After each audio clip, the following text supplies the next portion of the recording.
مسلمانوں، جو پاگلپن اس شخص کا تھا وہی پاگلپن میرا اور تمہارا ہے۔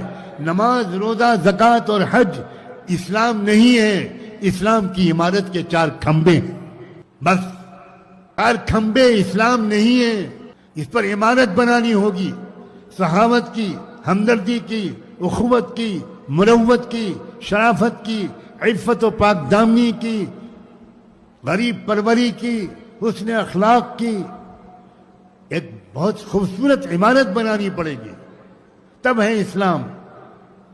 بنی الاسلام علی 5، اسلام الگ چیز ہے، اسلام کی بنیادیں الگ چیز ہیں۔ ہم نے صرف کھمبوں کو اسلام سمجھا ہے۔ اسلام کو پسند کریں گے لوگ اسلامی نظام انصاف دیکھ کر، اسلامی سخاوت دیکھ کر، اسلامی صفائی ستھرائی کا نظام دیکھ کر، وقت کی پابندی دیکھ